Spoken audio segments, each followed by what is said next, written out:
Bureaucrats की एक बहुत बड़ी सच्चाई है कि आईएएस पीसीएस बहुत महंगे महंगे दामों में बिकते हैं शादी के वक्त में। हम ही थे आज से 6 महीने पहले, तब तो हम इतने you are looking so hot message नहीं आते थे। एक दूध बेचने वाले का लड़का वो लड़का डीएसपी बन जाए तो तालियां बजनी चाहिए, तो शाबाशी मिलनी चाहिए, तो वाहवाही जितना आप लुटा सकते हैं उस लड़के के ऊपर लुटा दीजिए। कि हमारे गांव में पहली बार लाइट 2016 में आई है, जब सौभाग्य योजना माननीय मोदी जी ने शुरू किया है। कि आपके गाने में चोली ढोढ़ी, हाँ, मतलब आप इससे आगे नहीं बढ़ पा रहे तो हम क्या कहें। कोई अच्छा लगा, लेकिन वो ऐसी लगा कि जिससे जो हमें अच्छा लगा वो किसी और से इंगेज्ड है। हाँ, जब हम बेरोजगार थे तब हमको कोई पूछ नहीं रहा था, जब हम नौकरी पेशे में आ गए तो हमको सब लोग पूछ रहे हैं। जिस दिन रिजल्ट आता है उस दिन से तुम्हें शादी के प्रपोजल आने लगते हैं, अच्छी अच्छी शादी के प्रपोजल अच्छी अच्छी लड़कियों के आने लगती है। उसके पहले क्यों नहीं आती? कोई ऐसी नॉन लड़की जिसको आप पहले से जानते हो और उस टाइम पे आप सोचते हो कि साला एक बार बात कर लेती, एक बार भाव दे देती, और वो अब मैसेज की हो। हाँ, मैसेज किया, मैंने रिप्लाई तक नहीं दिया। निहार सिंह राठौर का नाम सुना है आपने? सुना है। कैसी आपको लोक गायिका लगती है? उनका दावा है कि वो लोक गायिका है। हाँ, मुझे लोग गायिका से जगह मुझे पॉलिटिकल गायिका लगती हैं। असिस्टेंट प्रोफेसर हो, आरओ हो, टीचर हो, कोई टीजीटी पीजीटी की इत्यादि हो तो तुरंत शादी कर लेंगे। मतलब हरदम दूर भी ना रहे, हरदम साथ भी ना रहे। डीएसपी बनने के बाद किसी लड़की का इंस्टाग्राम पे मैसेज आया कि डीएसपी साहब आप हमको बहुत अच्छे लगते हैं? अब तो बहुत आता है। आता है? अब तो बहुत आता है। अच्छा, वो जात गोत्र देख के आता होगा? हम दूध का वो रेट के आधार पे है, जैसे हमारे यहाँ 2-3 प्रकार के दूध हैं, तो अब कोई सस्ता लेगा तो पानी देना ही पड़ेगा, इसमें कौन सी बात है। खेसारी लाल यादव का नाम सुने हैं? बस नाम ही सुना है मैंने, आज तक उनका कोई ना गाना सुना होगा ना उनका कोई फिल्म। टेक्टरिप उनका गाना खूब चलेला, तो हो सकता है आते जाते जरूर सुने हो। हिरण को मारने जाते हैं तो इसलिए मारने जाते हैं, जो अमित त्रिपाठी जी की बुक में, कि उन्हें आज अच्छा भोजन मिलेगा मांसाहार का। 10 बाई 10 के उस भट्टी में इतना तप जाते हैं, कई सारे लड़के जो है जल के खाक हो जाते हैं, उसमें से कुछ ही होते हैं जो सोना बन जाते हैं, हीरा बन जाते हैं। अब भी कुछ लोगों को संशय हो रहा है क्या हुआ, लगता है मेडिकल में तो नहीं बाहर हो गया, ये ज्वाइन क्या नहीं किया है। सब लोग वर्दी पहन के उसके बैच वाले घूम रहे हैं, ये वैसे घूम रहा है इधर उधर। अगर आप पवन सिंह को कुछ बोल दिए, ट्रोल कर दिए, तो आपका सर फोड़ देंगे। मतलब गाँव में दिक्कत ये होती है कि आप गए तो सबसे पहले क्या कर रहे हो भैया, और हमारे गांव में इतना समस्या नहीं। उस समय तक ये थी कि पीसीएस का कोई फुल फॉर्म तक नहीं जानता होगा। कि वो लड़का जो है लाइब्रेरी में काम करता था और आप प्रयागराज के एक जीएस वर्ल्ड कोचिंग नाम की कोचिंग में काम करते थे। तो हिंदी गाना सुन रहे हैं और भोजपुरी नहीं सुन रहे हैं, जो कि मतलब परसेप्शन यही है कि उसमें अश्लीलता ज़्यादा है। महेंद्र सिंह धोनी क्रिकेटर से ज़्यादा उनको कप्तान अच्छा माना जाता है।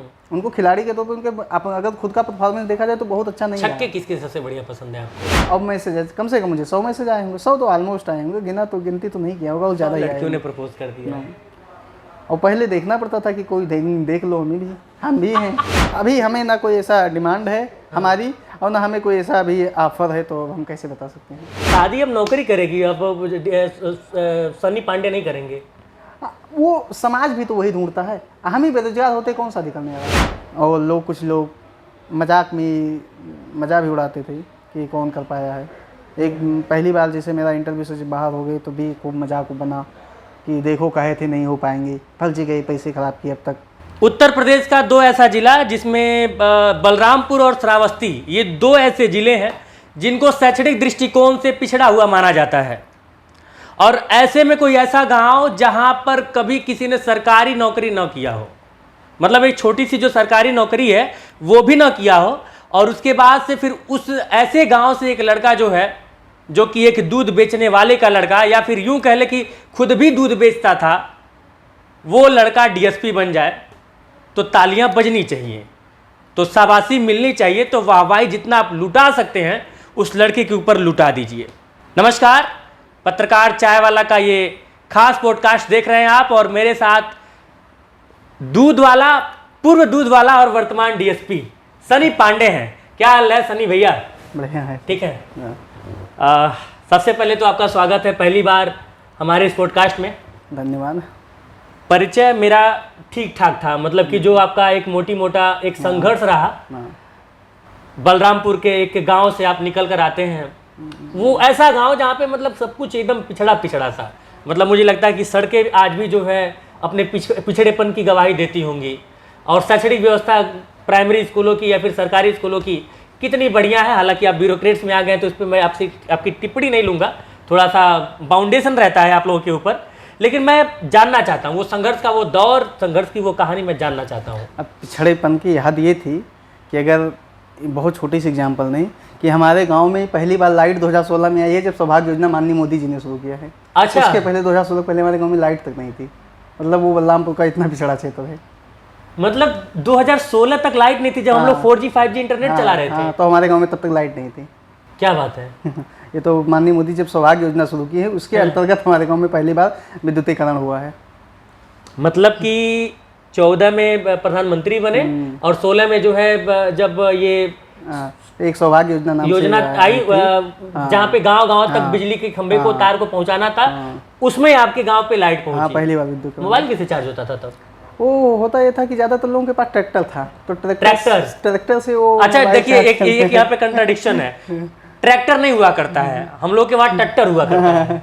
तो ज़्यादा लोगों को ट्रैक्टर था, तो बैटरी चार्ज से एक मोबाइल चार्ज करने वाले पहले चार्जर आया करते थे, तो उसी से ज़्यादातर लोगों का मोबाइल चार्ज होता था। और उसी से होता यह था कि गांव में एक लोगों के पास सफ़ेद वो विदाउट रंगीन टीवी थी, जो रंगीन नहीं होती है, तो उस पर मैच देखने के लिए वो ट्रैक्टर की बैटरी से मैच देखा जाता था। ब्लैक एंड व्हाइट वाला। 2012 वाला वर्ल्ड कप देखे? 11 वाला वर्ल्ड कप, 11 वाला जो हम लोग जीते थे, वो देखे थे। तो वो ट्रैक्टर वाले तार से जोड़ के, और सब वो अगर कभी ऐसा होता था कि बीच में जैसे ट्रैक्टर की बैटरी की भी एक सीमा होती चलने की, तो बाद में ये होता था उसको ट्रैक्टर चालू करके फिर से चार्ज करो फिर लगाओ।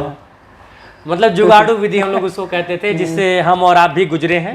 हम लोग के वहाँ जो है वो 20 रुपए किराए पे बैटरी मिला करती थी, तो उससे देखते थे। वो भी हम लोग किए हैं बहुत बार। वो होता ये था कि जैसे 10-12 लोग हैं मैच देखने वाले शौक वाले, तो 5-5 रुपए वो देते थे सब लोग, फिर वो बैटरी आती थी, तब बाद में मैच देखा जाता था। तो सनी पांडे के पिताजी क्या करते हैं? हमारे पिताजी सामान्य डेयरी चलाते हैं, दूध का व्यवसाय है हमारा। और ये डेयरी तो अब हुई होगी, पहले क्या था? पहले तो वो साइकिल से ही बेचने निकला करते होंगे। हाँ, वो हमारा एक मुख्यतः कलेक्शन सेंटर था जहाँ पे ज़्यादातर लोग दूध लाते थे, फिर कलेक्ट करके एक पराग नाम से कोऑपरेटिव डेयरी होती है, वहाँ पे हम लोग भेजते थे। बाद में फिर मार्केट में भी लिंकेज होगा कि मार्केट में दूध कैसे, क्योंकि उसमें जैसे कोऑपरेटिव में होता क्या, उसमें बहुत ज़्यादा प्रॉफिट नहीं है। ऑलमोस्ट है कि 200 लीटर दूध आया, कलेक्ट किए, थोड़ा सा ग्रेडिंग करके भेज दी, आ गया 500 रुपये मुनाफा मिल गया 2-3 घंटे में, यही है। लेकिन जब मार्केट में जैसे बहुत मार्केट में गल जाएगा तो उसकी मुनाफा ज़्यादा होता था, तो ये तो बाद में शुरुआत किया गया, पहले वही था। ये दूध का व्यापार का कहाँ से समझ में आएगा? ज़्यादातर यही कहा जाता है कि दूध वाले लोग, वो यादव जी लोग बढ़िया दूध वो बेच लेते हैं, लेकिन पांडे जी के मन में ख्याल कैसे आ गया कि दूध बेचा जाए, यहाँ पे प्रॉफिट ज़्यादा होगा? वो हमारा नहीं है प्रॉफिट, वो तो पिताजी का ही है। आज वो हमारा लगभग हम पैदा नहीं हुए थे तब से है, वो लगभग ऑलमोस्ट 30 साल से। एक हमारे यहाँ एक सुपरवाइजर आए थे, वो होता ही है कि कोऑपरेटिव में एक गांव में लोगों को चुनते हैं कि कौन उसका सचिव बनेगा, तो हमारे जो ग्राम सभा में है एक वो आए, एक सुपरवाइजर थे, उन्होंने हमारे पिताजी को मना लिया कि आप ये शुरू कीजिए और ये बताएंगे कैसे काम होता है, फिर पैसे वैसे कोई जैसे कहीं जाते नहीं हो, बेरोजगारी में एक अच्छा मतलब घर पे रह के एक आजीविका का एक साधन हो जाएगा। फिर वहीं से वो प्रेरणा मिली, शुरुआत हुई और फिर वह चालू है, आज भी चालू है। अब हमारी अगर कोशिश है कि उसे और थोड़ा बड़े स्केल पे करेंगे, थोड़ा प्रोसेसिंग भी, और कि अपने क्षेत्र के लोगों को मदद जिससे अच्छे से की जा सके। अब क्योंकि हमारे पास वो है रिसोर्स है, उसको थोड़ा सा डेवलप किया, तो उसको और डेवलप करेंगे। तो एक सवाल मेरे दिमाग में गूंज रहा था, गाँव से आप शहर आए, प्रयागराज आए, हाल फिलहाल में एक मूवी आई थी 12th फेल, तो 12th फेल की कहानी, और जब मैं आपके बारे में सुन रहा था, पढ़ रहा था, तो फिर वो थोड़ी सी, मतलब हालांकि अब 12th फेल नहीं होंगे, लेकिन कहानी मिलती जुलती थी। वो लड़का जो है लाइब्रेरी में काम करता था और आप प्रयागराज के एक GS वर्ल्ड कोचिंग नाम की कोचिंग में काम करते थे। हाँ, कुछ दिन काम किया था, बहुत ज़्यादा वो नहीं था अनुभव, लेकिन ये है कि उस समय कुछ समस्याएं थी और बीच में कोविड का समय नहीं था। ये इसको ऐसे कह के मत टालिए, मैं जानना चाहता हूँ, क्योंकि देखिए है क्या कि मैं पिछले दिनों नीलोत्पल मृणाल का मैंने इंटरव्यू लिया था, तो नीलोत्पल ने कहा, एक बहुत अच्छी बात उन्होंने कही जो मेरे दिमाग में घर कर गई, कि ये जो इलाहाबाद, जो कि अब प्रयागराज हो गया है, या फिर मुखर्जी नगर, यहाँ के जो लड़के हैं वो 10 बाई 10 के उस भट्टी में इतना तप जाते हैं, कई सारे लड़के जो है जल के खाक हो जाते हैं, उसमें से कुछ ही होते हैं जो सोना बन जाते हैं, हीरा बन जाते हैं।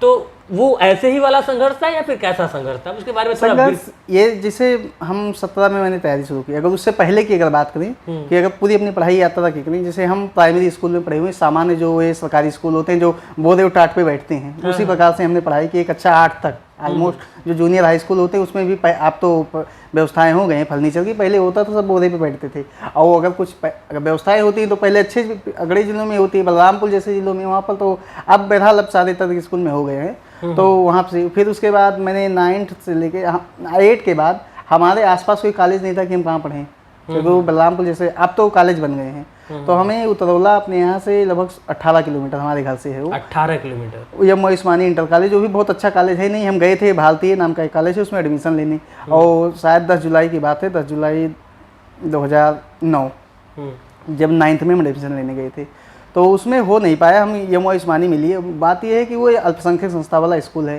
उस पर ज़्यादातर क्या बोलते हैं अल्पसंख्यक ही पढ़ते हैं, मतलब अन्य लोग बहुत कम पढ़ते हैं। तो अब हमारे घर से उसकी दूरी 18 किलोमीटर है, तो यानी 9th से लेकर 12th तक हम यम उस्मानी इंटर कॉलेज में रोज 18 किलोमीटर साइकिल चला के पढ़ने जाते थे। यानी कि आप डेली 36 किलोमीटर तो साइकिल चलाते थे। 36 किलोमीटर। हाँ। बाप रे बाप। फिर आगे?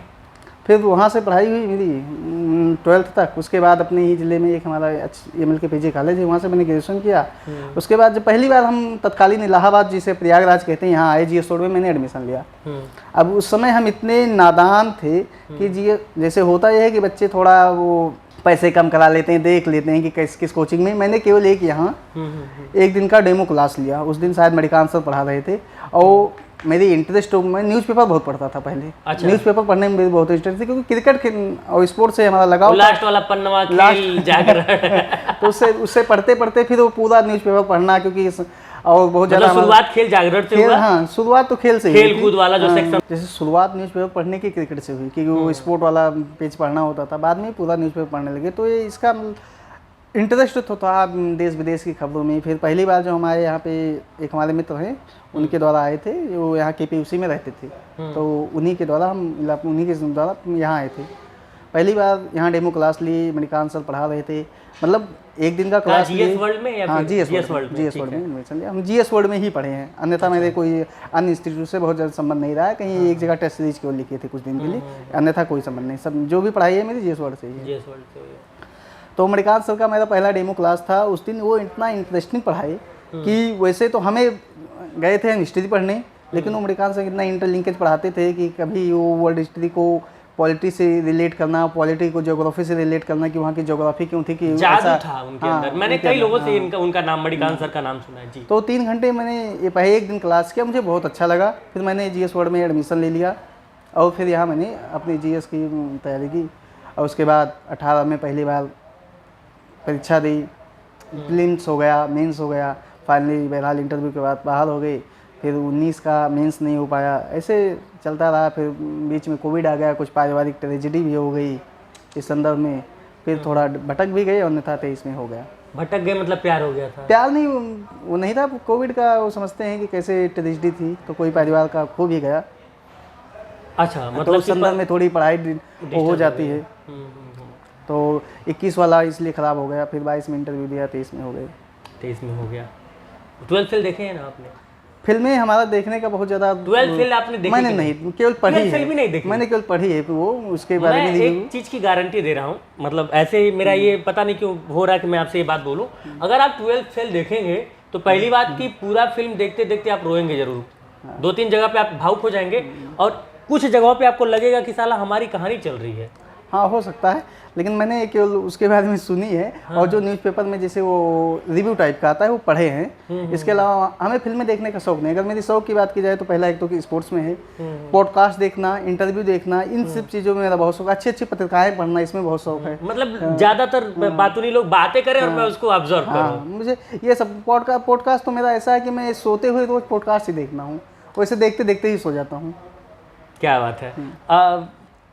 कौन सा गेम आपको सबसे ज़्यादा बढ़िया पसंद है? वैसे तो क्रिकेट से खास लगाव है, क्योंकि बात यह है कि गांव में क्रिकेट ही खेला जाता है। क्योंकि उस क्रिकेट में बात ये है कि उसमें सबसे कम इंफ्रास्ट्रक्चर में 2 बैट बढ़ई से बनवा सकते हो, एक गेंद का केवल काम है, और ईंटा जोड़ के आप स्टंप बना सकते हैं। और अगर पूरे प्लेयर ना हो तभी खेला जा सकता है, कि अगर 2-2 इधर हो जाएं, 2 उधर हो जाएं, तो क्रिकेट सबसे सुलभ है। इसलिए और अगर 5 प्लेयर हो तो ठीक है, बैटिंग वाले भी फील्डिंग कर लें, जब आउट होंगे तो फिर उनकी बैटिंग आ जाएगी। तो अच्छा, ये नेशनल वाले जो नेशनल खेल रहे हैं उनको शायद पता भी नहीं होगा कि ऐसे भी हम लोग क्रिकेट खेले हैं, कि सिर्फ और सिर्फ 5 लोग हैं, एक जो है बॉलर बन जाएगा, एक बैटिंग करेगा, बाकी सब फील्डिंग करेंगे। फिर तो क्रिकेट से खास लगाव रहा। फिर जब MLK में हम पढ़ रहे थे, तो वहाँ पे घास वाली पिच पे वो मतलब स्टेट लेवल की हॉकी होती है, तो वहाँ पहली बार हॉकी हम देखे और समझ में आया, तो फिर हॉकी से हो गया। आजकल हम हॉकी बहुत देखते हैं। अच्छा। तो वहाँ पहली बार मुझे हॉकी, क्योंकि पहले ये होता था कि हॉकी की समझ नहीं थी कि उसका क्या रूल होता है कैसे, लेकिन अब आज हो गई। पहले वही हो गई जब हम MLK में थे। गाना सुनना पसंद है? पसंद है, लेकिन बहुत ज़्यादा नहीं, फ्रिक्वेंटली नहीं। हमें पूरा आखिरी स्पोर्ट्स बार गाना कब सुने थे? नहीं भी ऐसा नहीं कह सकते, सुने तो होंगे 2-4 दिन में, पहले ही 2-4 दिन में ही सुने होंगे। कौन सी लैंग्वेज का गाना सबसे ज्यादा पसंद है आपको? हिंदी का ही। भोजपुरी कभी सुने हैं? भोजपुरी गाँव में तो भोजपुरी बोली जाती है। नहीं, हमारे उधर अवध ही बोली जाती है भोजपुरी से। हाँ, मिक्सअप है, लगभग मिक्सअप है। का खाइत है, पीत है, ये तो बोली करित है, हाँ, यही है ना? हाँ, लेकिन मुख्यतः अवधि है। हाँ हाँ।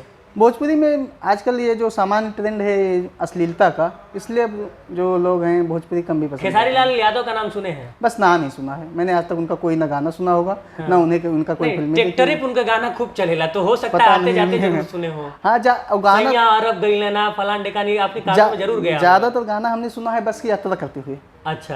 क्योंकि जब घर से आते हैं तो बस से ही आते हैं, तो बस में जो कंडक्टर होता है वो गाना बजाता है, तो ज़्यादातर तो हिंदी गाने ही बजाते हैं, क्योंकि उसमें कुछ, क्योंकि भोजपुरी में अश्लीलता होती है, वो कुछ महिलाएं होती हैं तो वो कैसे बजाते हैं।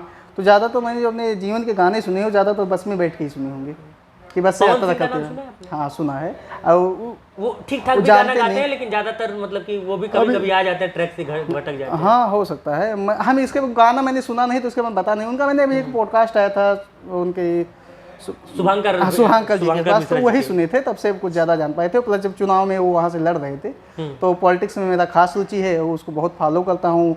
कार का अच्छे जितने एनालिस्ट हैं उनको सुनना, जितने पॉलिटिकल एनालिस्ट हैं योगेंद्र यादव से लेके देशमुख जी, CSDS वाले संजय कुमार इत्यादि को सुनना, तो उसने इसी संदर्भ में। और बहुत ज़्यादा मैंने पवन कुमार से ऐसा नहीं है, पवन सिंह से। मतलब मुझे लगा कि मैं आपसे ये सवाल पूछूं कि अगर मान लीजिए कि आपने अगर पवन सिंह का कोई गाना सुना हो, खेसारी लाल यादव का कोई गाना सुना हो, तो दोनों में बेहतर कौन गाता है? नहीं, हम बता भी नहीं पाएंगे। अच्छा, क्योंकि मैंने किसी का सुना ही नहीं है। हाँ, वैसे सुना होगा, लेकिन मुझे परसेप्शन क्या था? जैसे कि आप अगर हिंदी गाना सुन रहे हैं और भोजपुरी नहीं सुन रहे हैं, जो कि मतलब परसेप्शन यही है कि उसमें अश्लीलता ज्यादा है, लेकिन अच्छे गाने भी तो पवन सिंह ने गाए हैं होंगे, या फिर खेसारी लाल यादव ने भी 2-4 गाने अच्छे गाए हैं। जैसे होता यह है कि सामान्य कहावत यह है कि सुगंध कम दूर तक जाता है, दुर्गंध ज्यादा दूर तक जाती है। बुराइयां बहुत तेजी से प्रसारित होती हैं। भोजपुरी से करोड़ों रुपए कमाए इन लोगों ने। हाँ, कमाया है, लेकिन इन्होंने भोजपुरी को क्या दिया? भोजपुरी को यही दिया कि आज के जो थोड़े समझदार लोग हैं वो समझते हैं कि अश्लीलता भोजपुरी ने दी है, इसलिए नहीं सुनते हैं। तो भोजपुरी का पॉर्न स्टार इन लोगों को कहा जा सकता है? कह सकते हैं। हो सकता है विवाद हो जाए, लोग कहने लगे कि तुम्हें जानकारी नहीं कैसे बोल रहे हो, तो इसमें हम बहुत ज़्यादा कमेंट नहीं करेंगे। जैसे जिस हिसाब से अश्लीलता फैलाई वो चीज़ें, मतलब कि आपके गाने में चोली ढोढ़ी, मतलब आप इससे आगे नहीं बढ़ पा रहे, तो हम क्या कहेंगे? हाँ, वो तो है। अगर आपके गाने को मैं अपने भाई बहन के साथ, अपने परिवार के साथ बैठ के नहीं देख पा रहा हूँ, सुन पा रहा हूँ, जैसे तो मैं उसको क्या कहूँगा? भोजपुरी में एक गाना भी याद आ गया, वो प्रधानमंत्री जी ने ट्वीट किया था, वो राम मंदिर के उद्घाटन के समय, एक नाम स्वाति मिश्रा जी ने। हाँ। वो ऐसे भी गाने हैं, लेकिन उनको बहुत ज़्यादा लोगों को पता नहीं है। हाँ, स्वाति मिश्रा का गाना जो है वो प्रधानमंत्री जी ने राम मंदिर का जब उद्घाटन हो रहा था उसको ट्वीट किया था। क्या नाम था गाने का? हाँ, राम आएंगे तो अंगना सजाऊंगी। बताइए कितना प्यारा गाना है। और भी कई सारे गाने आए थे।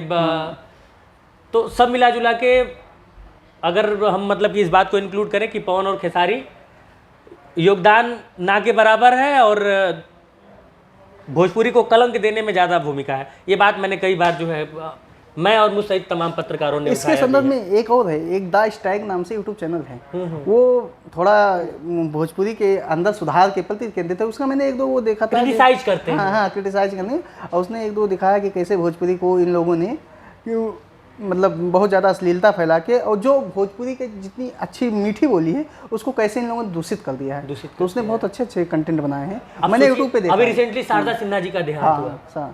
शारदा सिन्हा जी को कौन नहीं सुना होगा, या फिर छठ की जब मतलब कि आप सोचिए कि छठ का गीत गाने से उनको फेम मिला और छठ के दिन ही उनका देहांत हुआ, लेकिन हम लोग उनको कैसे याद करेंगे? तो इस तरह के कंटेंट और इस तरह के लोग जब तक भोजपुरी समाज में है, हमारी भोजपुरी मजबूती के साथ खड़ी रहेगी। लेकिन हमारी और ये आपकी जिम्मेदारी भी है कि ऐसे लोगों को ट्रोल करना जरूरी है, ताकि ये लोग समझ पाए कि क्या सही है और क्या गलत है। बात ये है कि जब कोई भी पब्लिक प्लेटफॉर्म पे जो भी बोले वो ऐसी चीज़ें हों कि सब सुलभ हों और सबको कर्णप्रिय हों, ऐसी, क्योंकि जो पब्लिक आइकन है उनको लोग फॉलो करते हैं। अगर वही गलती करेंगे तो समाज का जो हीरो है अगर वो गलती कर रहा है तो लोग उसी से प्रेरणा लेंगे। अच्छा, एक और कंट्राडिक्शन है भाई साहब, हमारे और आपकी बातों को, ये जो अभी हम लोग कन्वर्सेशन कर रहे हैं ना, बुद्धिजीवी लोग, जो लोग समझदार है, वो भले से ना कुछ कहें, लेकिन एक ऐसी आर्मी है टोल जिनका आर्मी। टाइटल अगर यादव होगा तो खेसारी लाल यादव को अगर आपने कुछ कह दिया तो शायद जो है सर आपका फोड़ देंगे, या फिर जिनका टाइटल सिंह होगा अगर आप पवन सिंह को कुछ बोल दिए, ट्रोल कर दिए, तो आपका सर फोड़ देंगे। मतलब सर फोड़ देने का मतलब कि ऐसा वो कमेंट में उलूल जुलूल बातें लिखेंगे कि आप मतलब कि आपको बुखार आ जाएगा, दिन में ही पैरासीटामॉल लेना पड़ जाएगा। लेकिन ये ट्रोल आदमी, ये सोशल मीडिया के साइड इफेक्ट हैं कि अच्छे अच्छे कन्वर्जेशन को एक गलत दिशा में मोड़ देते हैं। यहाँ पे भोजपुरी को फिल्टर करने की हम लोग बात कर रहे हैं। लेकिन फिर भी अब उनका वही, अगर उन्हें कमेंट करने का किसी को फायदा मिल रहा है कीजिए, कौन उसको, आपकी आइडेंटिटी क्या रह जाएगी एक ट्रोलर्स के रूप में। बिल्कुल बिल्कुल बिल्कुल। थोड़ा सा आगे बढ़ते हैं। आपने कहा कि क्रिकेट आपको ज़्यादा पसंद है, तो वर्तमान समय में अगर मैं ये कह लूँ कि विराट कोहली और रोहित शर्मा, महेंद्र सिंह धोनी, ये ऐसे खिलाड़ी हैं जो कि मतलब सिर्फ इंडिया के लेवल पे नहीं, वर्ल्ड के लेवल पे जब भी बात होती है वर्ल्ड क्लास क्रिकेट की, तो लोगों को सेलेक्ट करने में बड़ी दुविधा हो जाती है कि मतलब कि बैटर कौन है। आपके हिसाब से तीनों में सबसे बढ़िया बैट्समैन कौन है? ये कह पाना कि कोई सबसे बढ़िया कौन है, जैसे सबका पैमाना अलग अलग होता है। जैसे अगर जैसे इस समय वर्तमान समय की कोई भी जो, अगर जैसे हम थोड़ा आरसीबी और विराट के प्रति ज़्यादा समर्पित हैं, आरसीबी और विराट के प्रति। एक को बार आईपीएल नहीं जीता उसके हाँ, बाद भी। नहीं जीता वो दूसरी बात है, लेकिन मतलब क्या है, कनेक्टिविटी क्यों है इतनी? कनेक्टिविटी, डेडिकेशन खेल के प्रति जो विराट के अंदर है वो शायद हमें नहीं दिखता हो किसी के प्रति, या हो सकता है कि हम बायस हों क्योंकि हमें विराट ज़्यादा पसंद है। लेकिन अब अगर देखा जाए पसंद है तो पसंद है। वर्तमान पीढ़ी की अगर बात करें सबसे क्रिकेटर, तो सामान्यतः लोग कहेंगे अगर तीनों फॉर्मेट जोड़ा जाएगा तो विराट ही माने जाएंगे। अगर केवल वनडे फॉर्मेट किया जाएगा या अन्य फॉर्मेट की अलग अलग बात की जाएगी तो उसमें और लोग आएंगे, लेकिन अगर सर्वश्रेष्ठ महान इस समय के जो वर्तमान में खेल रहे हैं, जो 5-4, 5-5 की चर्चा होती उसमें तो विराट ऊपर ही लेंगे। आल्दो मतलब आप ये कह रहे हैं कि विराट, मतलब कि आप एक भी बार रोहित शर्मा का नाम नहीं ले रहे हैं, आप एक भी बार महेंद्र सिंह धोनी का नाम नहीं ले रहे हैं? महेंद्र सिंह धोनी क्रिकेटर से ज़्यादा उनको कप्तान अच्छा माना जाता है। उनको खिलाड़ी के तौर पर उनके अगर खुद का परफॉर्मेंस देखा जाए तो बहुत अच्छा नहीं है। छक्के किसके सबसे बढ़िया पसंद है आपको? रोहित शर्मा के ही, वो जो पुल शॉट पे, हाँ, फिर वो उसके पुल शॉट वहाँ पे दिल जीत लेता है। हाँ, वो तो फिर टाइम बहुत ज़्यादा रहता है उसको पुल शॉट खेलने के लिए। हाँ, एक सबकी स्पेशलिस्ट होती है, वही रोहित शर्मा है कि 2007 से खेल रहे हैं। आप 2007 वाले वर्ल्ड कप में भी सफलता कब मिली? जब 2013 में चैंपियंस ट्रॉफी में महेंद्र सिंह धोनी ने पहली बार उन्हें ओपनिंग कराया। उसके पहले तो रोहित शर्मा होता ही था कि 1-2 मैच खेले, फिर बाहर हुए, फिर अंदर हुए, फिर बाहर हुए, यानी और एज ए स्पिनर भी उनको ऑलराउंडर एज ए ऑलराउंडर खिलाया जाता था और सारे पोजीशन पे खेले, लेकिन उनको सफलता तभी मिली जब ओपनिंग उन्होंने किया। 2011 के वर्ल्ड कप को लेके जो है कई बार गौतम गंभीर कई सारे प्लेटफॉर्म से बोले भी कि जो है एक कप्तान मैच नहीं जिताता है। हाँ, तो सही बात है। तो ठीक है ना, ये तो सब जानते हैं कि 11 प्लेयर हैं, सब मिलके जिताते हैं। कप्तान का रोल ज़्यादा होता है, ये तो कोई सब मानेगा। लीडर युद्ध सेनाएं जीतती हैं, लेकिन नाम लीडर का ही होता है। लीडरशिप में क्वालिटी होती है तभी युद्ध जीता जाता है। और महेंद्र सिंह धोनी ने उसको जिताया।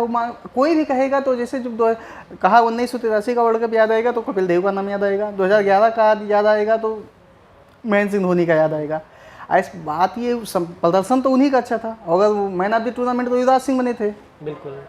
लेकिन मैन ऑफ द टूर्नामेंट कौन? 1983 के वर्ल्ड कप के फाइनल युवराज सिंह के पिताजी इस पे बहुत मुखर भी रहे हैं कि जो है आखिर क्या वजह है कि बार बार सिर्फ धोनी का नाम लिया जाता है, उनके बेटे का नाम नहीं लिया जाता, क्योंकि जब भी आप दोनों वर्ल्ड कप जो धोनी जीते हैं उसका इतिहास आप उठा के देखेंगे, चाहे 2007 का वर्ल्ड कप हो चाहे 2011 का, उसमें युवराज सिंह का दोनों में वो मैन ऑफ द टूर्नामेंट रहे और दोनों में उनका बहुत बड़ा योगदान रहा है।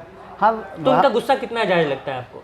कुछ हद तक जायज लगता है, लेकिन जो भाषा वो प्रयोग करते हैं वो एक सभ्य समाज के लिए अच्छा नहीं होता। कि जिस प्रकार से और जिसके वो पिता है, हाँ, एक बहुत बड़े महान खिलाड़ी के पिता हैं, और उसके बाद में फिर भी जिस भाषा का प्रयोग करते हैं जैसे धोनी के बारे में, वो अच्छा नहीं लगता। पहला उनका क्रिटिसिज्म कुछ हद तक जायज है, लेकिन एक अब धोनी तो कहते नहीं कि हमको भैया क्रेडिट दो, मैं खेल रहा हूँ और मेरा प्रदर्शन अच्छा है तो मैं अपने बारे में थोड़ा बहुत तो बोलूँगा। वो होता, जो भी क्रिकेट कप्तान रहेगा क्रेडिट उसे मिलेगा ही। सबसे ज़्यादा आलोचना भी उसी की होती है। अगर पाकिस्तान में बात की जाए पिछले 4-5 साल से उसके परफॉर्मेंस डिप हुआ, लेकिन बाबर आजम उस समय सबसे अच्छे खिलाड़ी थे, लेकिन फिर भी क्रिटिसिज्म सबसे ज़्यादा बाबर आजम की हुई, और आज स्थिति यही है कि उसकी अपनी परफॉर्मेंस डिप हो गई। तो कप्तान का रोल सबसे ज़्यादा होता है, और क्रेडिट और आलोचना, क्रेडिट और क्रिटिसिज्म दोनों बॉलर कौन सबसे ज़्यादा पसंद है अभी इस समय तो जसप्रीत बुमराह ही है। वर्ल्ड लेवल पे? स्टार्क वगैरह, मिचेल स्टार्क या फिर इस समय अगर कोई मुझसे तुलना करने को कहे तो मुझे बुमराह से अच्छा कोई गेंदबाज नहीं लगता। मोहम्मद शमी? नहीं, बुमराह के आगे नहीं टिकते। मतलब मोहम्मद शमी भी नहीं? कोई नहीं, पूरे हमें पूरे पूरे विश्व में जितने क्रिकेट जगत में इस समय कोई उससे बेहतर ऑलराउंडर आपको कौन लगता है पूरे विश्व में? बेहतर ऑलराउंडर सोचना पड़ेगा थोड़ा। हार्दिक पांड्या? ठीक ठाक है लेकिन उतने अच्छे नहीं कि उनको विश्व का सबसे अच्छा ऑलराउंडर माना जाए। अगर फॉर्मेट वाइज बात किया जाएगा तो अलग अलग आएंगे, लेकिन अगर ऐसे बात T20 में कौन लगता है आपको सबसे अच्छा ऑलराउंडर? T20 वनडे में? एक तो अब उसमें बहुत लोग आएंगे, जैसे साउथ अफ्रीका का मार्को एंसन बहुत अच्छे ऑलराउंडर हैं। ग्रीन भी आएंगे, कैमरून ग्रीन ऑस्ट्रेलिया की, बहुत लोग आएंगे। अभी अगर पहले सोचा गया होता तो मैक्सवेल कैसे खिलाड़ी लगते हैं आपको? अच्छे लगते हैं, लेकिन उनको आईपीएल में क्या हो जाता है हमें नहीं पसंद आता, पता चलता। लोग कहते हैं कि मेन मतलब वर्ल्ड कप में जो उन्होंने अफगानिस्तान की हाल की थी वो युगों तक याद किया जाएगा, और जिस कंडीशन में की थी। तो ये बात है कि पैसे जहाँ से ले रहे हैं वहाँ पे अच्छा नहीं खेल रहे हैं। वो हम तो आरसीबी वाले हैं, हम लोग बहुत उनसे एक्सपेक्टेशन रखते हैं, फिर भी उनको क्या हो जाता है आईपीएल में आज तक। मतलब एक बार अगर आरसीबी वालों को बहुत दिन तक रहेगा कि इतना साल हो गया आईपीएल को और एक भी ट्रॉफी नहीं आई आईपीएल की। हाँ, और उस टीम को नहीं मिली जिस टीम में विराट है, हाँ, वर्ल्ड का सबसे मतलब कि बेस्ट बैटर।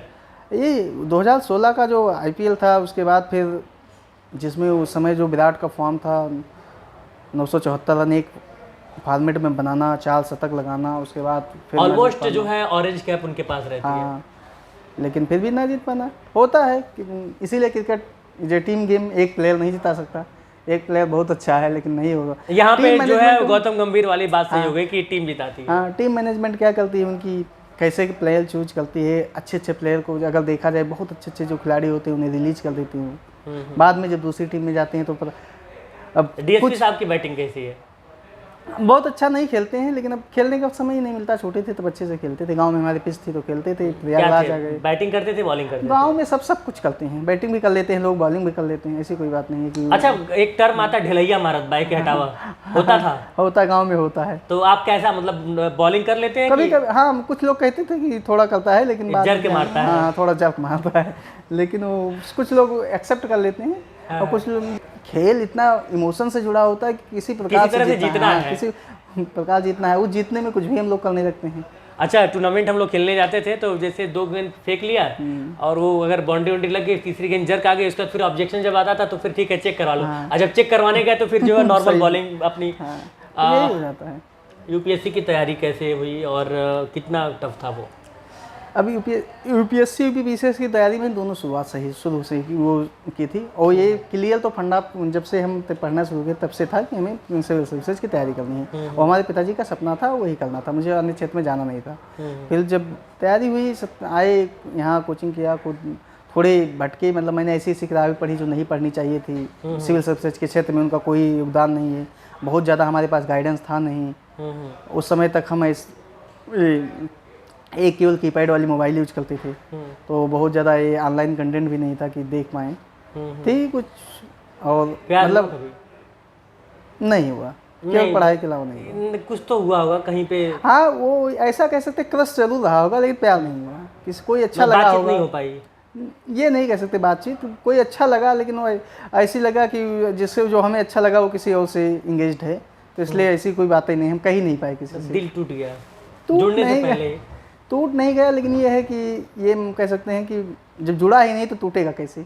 लेकिन एक हुआ होगा ना कि अरे यार मतलब। हाँ, ऐसा ये समय आता है कि लड़कों को, किसी लड़के को कोई अच्छा लगता है, फिर होता है कि कभी डीएसपी बनने के बाद किसी लड़की का इंस्टाग्राम पे मैसेज आया कि डीएसपी साहब आप हमको बहुत अच्छे लगते हैं? अब तो बहुत आता है। आता है? अब तो बहुत आता है। अच्छा, वो जात गोत्र देख के आता होगा? हाँ, सामान्य नहीं, ऐसा नहीं है। शादी उदी करने में दिक्कत ना हो। अन्य भी आता है। हम लोग कुछ मित्रों से जब हम लोग डिस्कस करते हैं तो कहते हैं कि हम ही थे आज से 6 महीने पहले, तब तो हम इतने you are looking so hot, ये मैसेज नहीं आते थे। ये you are looking so hot, हाँ, सो कूल, मतलब यही मैं आज ही थे, ऐसे ही थे, जैसा आज बोल रहे हैं ऐसे ही बोलते थे, ऐसे दिखते थे। 6 महीने में कुछ बदल तो गया नहीं है, बस यही हो गई है। हाँ, डीएसपी का तमगा लग गया है। अब मैसेज कम से कम मुझे 100 मैसेज आए होंगे, 100 तो ऑलमोस्ट आए होंगे, गिनती तो नहीं किया होगा, वो ज़्यादा ही आए लड़कियों ने प्रपोज कर दिया। होंगे। और पहले देखना पड़ता था कि कोई देख लो, हम भी हम भी हैं प्लेनेट अर्थ पे जो एग्जिस्ट करते हैं। एग्जिस्ट करते हैं। तो किसी को रिप्लाई दिया, कोई डीपी अच्छी लगी? डीपी बात ये है कि अगर किसी को रिप्लाई दो तो एक तो आज के लिए हो जाता है, सेफ्टी का अपना खुद का ख्याल रखना पड़ता है। दिया भी, एक दो लोगों से बात वैसे सामान्य बातचीत करके बता दिया कि हम नॉट इंटरेस्टेड। पहले तुम भाव नहीं देते थे, अब हम भाव नहीं देंगे। हाँ पट्टी सट्टी। हाँ, टिट फॉर टैट। अच्छा, कोई जैसे कि कोई ऐसी नोन लड़की जिसको आप पहले से जानते हो और उस टाइम पे आप सोचते हो कि साला एक बार बात कर लेती, एक बार भाव दे देती, और वो अब मैसेज की हो? हाँ, मैसेज किया, मैंने रिप्लाई तक नहीं दिया। अच्छा, वो मैसेज की? हमने रिप्लाई तक नहीं दिया। सच बता रहे हैं? सच बता रहे हैं। और आप पहले सोचते थे कि यार हाँ, एक पहले बार सोचते थे बात करने, हाँ। मतलब होता ही लड़कों दिल के जला साथ है। आशिक। मैंने आज रिप्लाई तक नहीं दिया। दिल जला आशिक कह सकते हैं। ये नहीं, वो भाड़ में सबका जाओ, अलग पहले अलग कुछ नहीं रहते, अब आ रहे हो बड़ा। क्यों हम भाई बात करेंगे? पहले तुम्हारा समय था, हमारा है। तो शादी क्या होगी? लव मैरिज होगी, पापा कहने पे होगी? सामान्यतः अरेंज मैरिज ही होगी, लव मैरिज तो बहुत मुश्किल है। दहेज तो खूब मिलेगा डीएसपी साहब। दहेज की बात नहीं कर सकते। ये आप कह रहे हैं, हम ऑन कैमरा कह रहे हैं, लेकिन हमारे वहाँ एक कोई टीचर का एक वीडियो वायरल हुआ था, पॉडकास्ट का ही वो वीडियो था, और उन्होंने कहा कि यूपी बिहार वालों की एक बहुत बड़ी ब्यूरोक्रेट्स की एक बहुत बड़ी सच्चाई है कि आईएएस पीसीएस बहुत महंगे महंगे दामों में बिकते हैं शादी के वक्त में। हाँ। 1-1 करोड़, 1.5 करोड़, 2-2 करोड़ का डिमांड रहता है। हाँ, हो डिमांड तो रहता है जो तुम दहेज मार्केट में, लेकिन अभी हमें ना कोई ऐसा डिमांड है हमारी, और ना हमें कोई ऐसा अभी ऑफर है, तो हम कैसे बता सकते हैं? मतलब होगा तो अभी हमें तो शादी 1 साल बाद ही करनी लगभग ऑलमोस्ट। तो पापा मतलब कि तो तैयारी होंगे ना कि चलो ठीक है, दहेज में झन्ना मिलिए जाएगी। वो तो पिताजी बता सकते हैं, हम कैसे बताएं?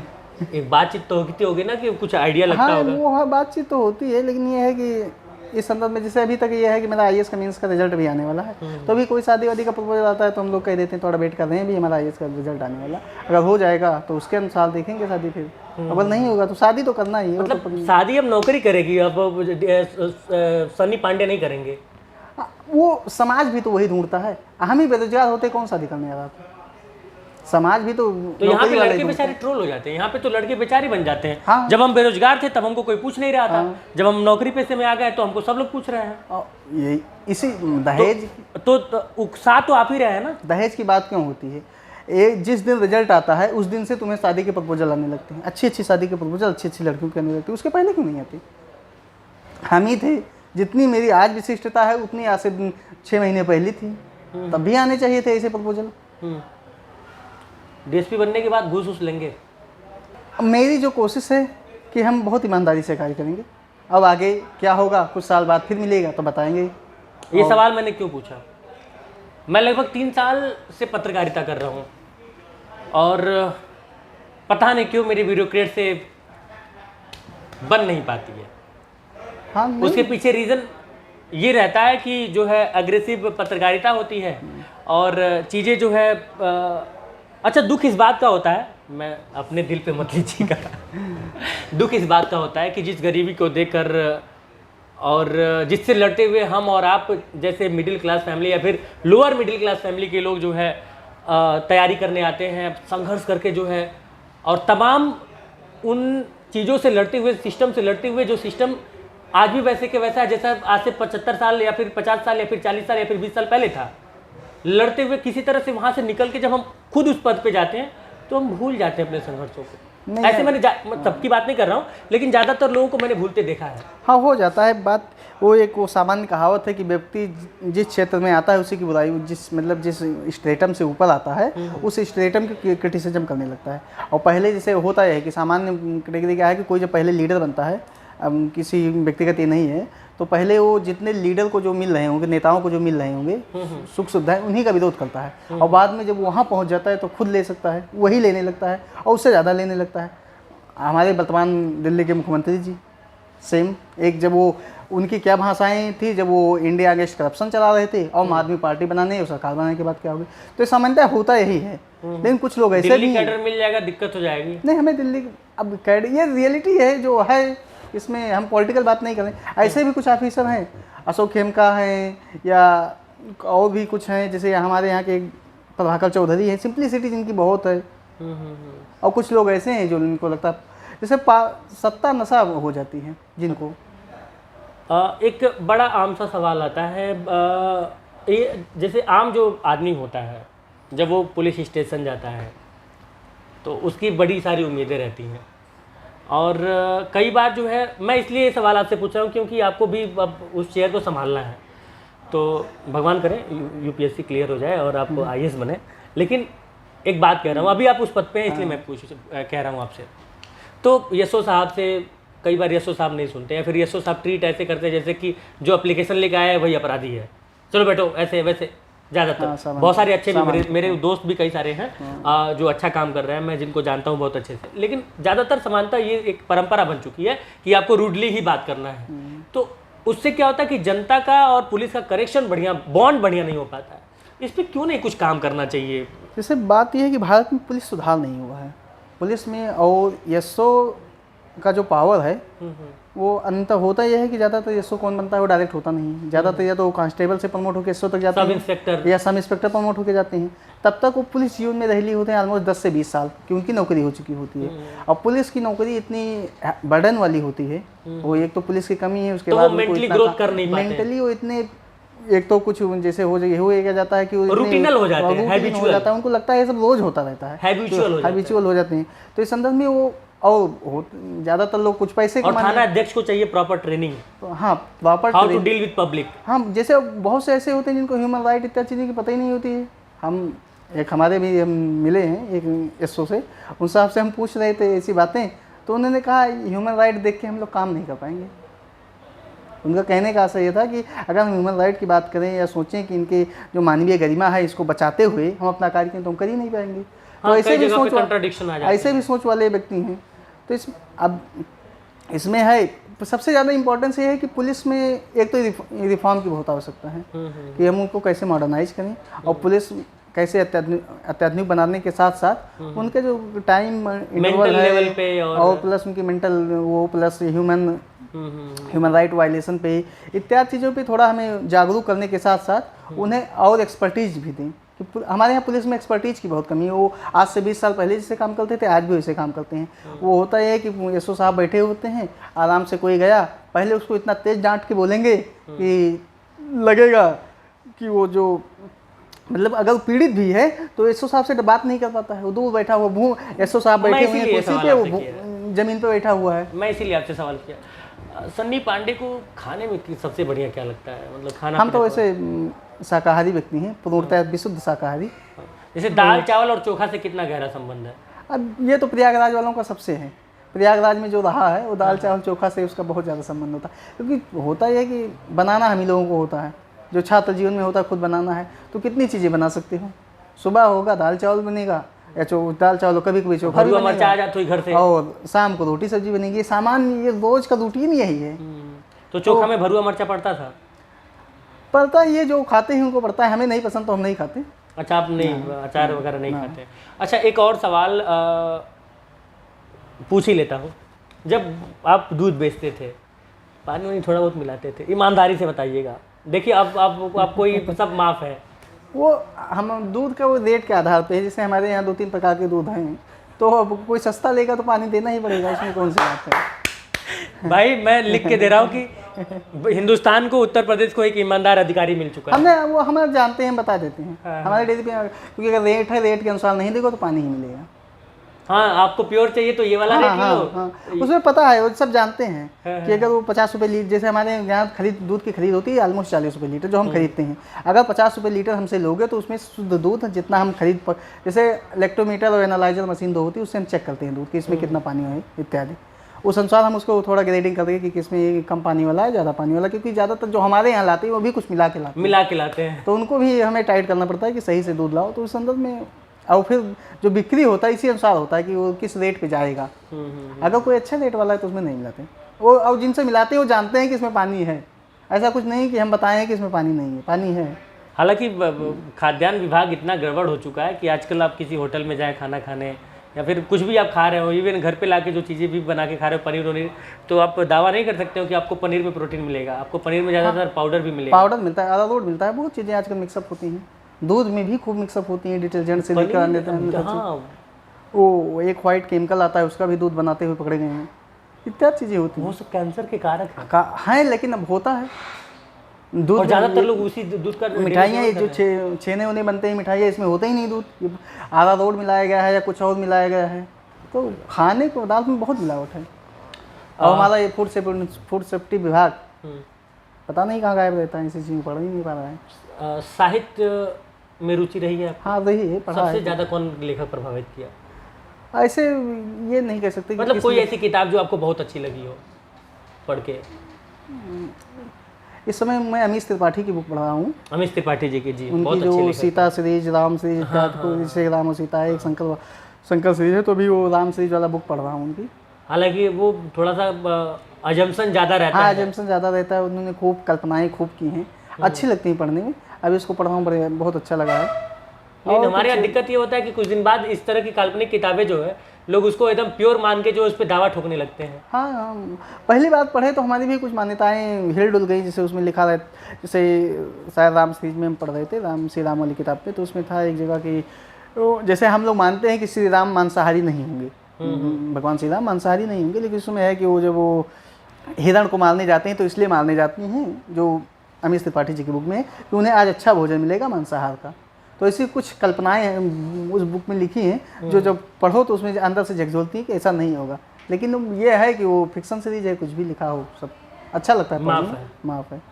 और भी किताबें, गांधी की तो जितनी किताबें हैं सारी पढ़ी हैं। निहार सिंह राठौर का नाम सुना है आपने? सुना है। कैसी आपको लोक गायिका लगती है? उनका दावा है कि वो लोक गायिका है। मुझे लोक गायिका से जगह मुझे पॉलिटिकल गायिका लगती हैं, लेकिन मुद्दा तो उठाती हैं। हाँ ठीक है, मुद्दा उठाती हैं, चुन के मुद्दा उठाती हैं। हाँ चुन के उठाती हैं, एक सरकार को टारगेट करना जिनको जो उनकी तरफ वाले होते हैं उनका उठाती हैं। लेकिन वो तो कहते हैं कि मैं सबके खिलाफ बोलते हैं। तो कहने से क्या होता है, सब लोग अपनी बुराई थोड़ी ना खुद करेंगे। दृष्टि कोचिंग का आपने नाम सुना होगा। हाँ, कुछ दिन तक उसके ऊपर टूट पड़ी थी नेहा सिंह राठौर जी। उनके पति जी शायद उसमें काम भी करते थे, उस संदर्भ में हुआ होगा। जो न्यूज़ मैंने देखा है वैसे मेरा बहुत ज़्यादा वो कोई जुड़ाव रहा नहीं किसी से। तो पिताजी का और आपके साथ बॉन्डिंग कैसा है? बहुत अच्छा, मतलब बहुत फ्रेंडली है या फिर डांट पिटाई कुछ? डांट पिटाई नहीं, बहुत फ्रेंडली से ज़्यादा बहुत वो प्यार वाला है कि अब भी हम घर जाते हैं तो अपने पिताजी की पैर दबाना, उनको सो जाए दबाना, इत्यादि चीज़ें करना आज भी हमारे जीवन का रूटीन। बेहतर बॉन्डिंग किससे, मम्मी से है कि पापा से? मेरी माँ है नहीं अब। अच्छा। तो केवल पिताजी। यानी कि ये जो आप कोविड वाली बात, ट्रेजेडी वाली बात कर रहे थे उस समय माता जी छोड़ के, यानी कि ये सुख जब लड़का डीएसपी बन जाता है माता जी को नहीं मिल पाया। हाँ, तो इस बात का हमें दुख ही है कि उनको उन्होंने देखा नहीं कि उनका बेटा डीएसपी हो गया है। क्योंकि जब हम छोटे थे हमारे पिताजी कहते थे कि हमारा लड़का सिविल सर्विस की तैयारी करेगा, तो हम बहुत सामान्य गांव से, जिसमें कोई सोचा ना हो कि ऐसे लगता हो कि सब अलग ग्रह से आते हैं, ये सब डीएम, एसपी, एसडीएम इत्यादि चीज़ें, तो वहाँ पे सोचना ही बहुत बड़ी बात थी। और कुछ लोग मजाक भी उड़ाते थे कि कौन कर पाया है। एक पहली बार जैसे मेरा इंटरव्यू से बाहर हो गए तो भी खूब मजाक बना कि देखो कहे थे नहीं हो पाएंगे, फल जी गए, पैसे ख़राब किए, अब तक कुछ और करते, बिजनेस कर लेती या और कुछ करती तो करती, शिक्षक बन गए होते। ऐसे भी लोग थे एक दो बार, मतलब बताने वाले कि जैसे पिताजी हमारा सहयोग बहुत किए, पैसे में कभी कमी नहीं, जो मांगा वो देते रहे। ये उन्होंने नहीं कहा कि नहीं हो पाएगा। प्रयागराज में सबसे ज़्यादा मदद किसने किया मेंटली, या फिर? एक दो मित्र थे, जैसे अभी एक मित्र हमारा मेडिसिन है, वो एक प्रणव नाम का लड़का था, इत्यादि चीज़ें इत्यादि। और जीएस वर्ड में भी जितने थे वो सब फैकल्टी पहचान थी, अच्छी थी। स्वयं नीरज सर से भी, अशोक सर जो यहाँ का देखते थे, सबसे अच्छा था नीरज सर जो डायरेक्टर। हाँ, डायरेक्टर हैं एमडी के। तो कितने दिन तक जीएस में काम करना पड़ा था आपको? ऑलमोस्ट 2 महीने। वो बस एक केवल कॉपी चेक किया था और कोई काम नहीं किया था। लेकिन सोचा था, फिर तब तक मेंस आ गया मेरा। कब उस समय हुआ ये था कि मेंस के बाद खाली थे, हम सोचे करें क्या, और घर पे रह नहीं सकते थे। क्योंकि घर पे गांव में दिक्कत ये होती है कि आप गए तो सबसे पहले क्या कर रहे हो भैया। और हमारे गांव में इतना समस्या नहीं उस समय तक ये थी कि पीसीएस का कोई फुल फॉर्म तक नहीं जानता होगा कि पीसीएस नाम की कोई चीज़ होती है। आईएएस तो सुनी थी, पीसीएस नहीं जानते थे ज़्यादातर लोग। तो किसी को जैसे किसी को गए तो बताए मेंस दे के आए, मेंस दे दिया है, रिजल्ट आएगा तो हो जाएगा। और फिर दोबारा गए, ये आपका तो हो गया था उसमें। अब जैसे एक बार, जैसे मेरा जब पहली बार प्रीलिम्स निकला, एक बड़ा ताना मारते हैं सब हाँ। लोग, खतरनाक खाओ तो गाँव मतलब, में रहना ये बहुत खतरनाक होता है। तो ये रहना इलाहाबाद ही खासकर पड़ता है। जब वो सब ये जान जाए ना कि फलानवा गया है फलानवा शहर में फलानवा की तैयारी करने, हाँ। अब फलानवा जब वापस आता है तो फिर मतलब कि ऐसे आ जाता है, हाँ। भाई वो तो गया था स्टार लगवाने और लाल बत्ती लेने। अब भी कुछ लोग कंफ्यूज, जैसे हम ज्वाइन नहीं किए क्योंकि मेरा IAS मेंस था, तो रिजल्ट आए थे। ट्रेनिंग अभी आपका हमने कंप्लीट नहीं ट्रेनिंग ज्वाइन ही नहीं किया है। हुआ है। 23 जनवरी को रिजल्ट आया, हमारी लोगों की ट्रेनिंग, हमारे बैच की शुरुआत हुई 20 मई से। अब भी कुछ लोगों को संशय हो रहा है क्या हुआ, लगता है मेडिकल में तो नहीं बाहर हो गया, ये ज्वाइन क्या नहीं किया है। सब लोग वर्दी पहन के उसके बैच वाले घूम रहे हैं, ये वैसे घूम रहा है इधर उधर, ना जा रहा है कहीं। देखते हैं इलाहाबाद जाता है, लखनऊ जाता है, फिर आ जाता है घर। मजा आता है, मज़ा आता है, अच्छा लगता है सुन के कि ठीक है। कंफ्यूज रहे हैं। हाँ। कुछ लोगों को बताया कि मेरा IAS मेंस था तो इसलिए नहीं गए थे। हाँ। अब कितने लोगों को हम बता पाएंगे कि तो क्यों ट्रेनिंग नहीं। कब कंप्लीट करेंगे? अब ट्रेनिंग मैंने तो, हम लोगों ने 7-8 लोग जो हैं उन्होंने लेटर दिया है कि बुला ले, जब बुला ले तब चले जाएंगे। अब तो खाली ही है, मेंस भी हो गया, कोई काम भी नहीं है, तो जिस दिन बुला ले। मेंस अगर रिजल्ट आने के बाद फिर इंटरव्यू की तैयारी तो करनी इंटरव्यू की तो तैयारी हो जाती है, इंटरव्यू मेरा अच्छा ही जाता है, तो इसमें इंटरव्यू में बहुत ज़्यादा परेशानी नहीं होती। मैंने 3 इंटरव्यू दिया है UPPCS का, एक बार 70 मार्क्स मिले, एक बार 72 मिले, एक बार 75 मिले हैं। तो मतलब ऑलमोस्ट काम excellent। चलने वाला हिसाब किताब है, नहीं, काम चलने ऑलमोस्ट एक्सलेंट मार्क्स मिले हैं। मतलब कि 70 प्लस है तो एक्सेलेंट है। हाँ, इसलिए तो इंटरव्यू में बहुत ज़्यादा तैयारी की आवश्यकता रहती नहीं है मुझे। बात इंटरव्यू मुझे बहुत सिंपल, मेरी एक जो रणनीति है कि जितनी सिंप्लिसिटी कर पाओ उतनी सिंप्लिसिटी से चले जाओ, नंबर तो मिल ही जाएंगे। जैसे आपके साथ बहुत मित्र बात कर रहे हैं, ऐसे वहाँ भी जाके बहुत सिंपल बात करके वो नंबर बस।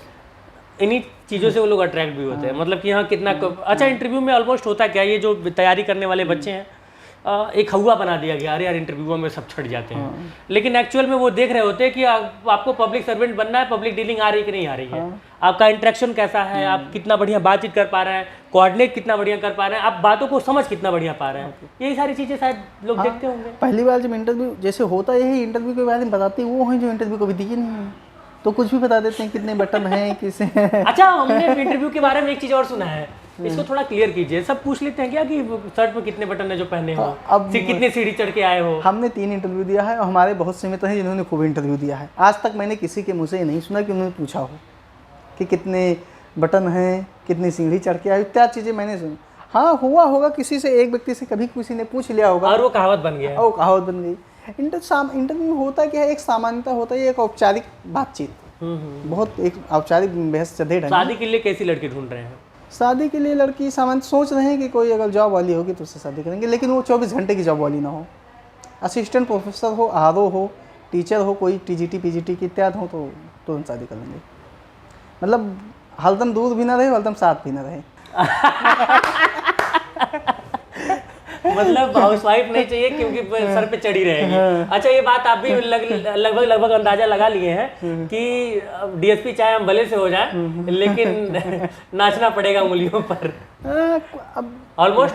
भाई उस पर आप बहुत दावा भी नहीं कर सकते। भगवान नहीं आगे जा पाए तो हम कौन हैं, हम तो इंसान हैं। सही है। बहुत बहुत शुक्रिया सनी पांडे जी आपका समय देने के लिए, और बहुत कीमती समय आपका, लेकिन आपने समय दिया उसके लिए बहुत बहुत धन्यवाद। मुझे बड़ा इंटरेस्ट था कि मैं, जैसे मुझे बताया गया कि जो है सनी पांडे और ये लड़का दूध बेचता था, और ये उस गांव से, जिस गांव में मतलब कि कभी कोई अधिकारी नहीं बना, अधिकारी छोड़िए कोई सरकारी नौकरी ना किया हो, तो मुझे बड़ा इंटरेस्ट आ रहा था। मैंने कहा यार ये लड़का, मतलब इससे तो मिलना पड़ेगा। मतलब मेरे दिमाग में ये ख्याल आया। और उम्र कितनी होगी आपकी? लगभग 28 हो गई।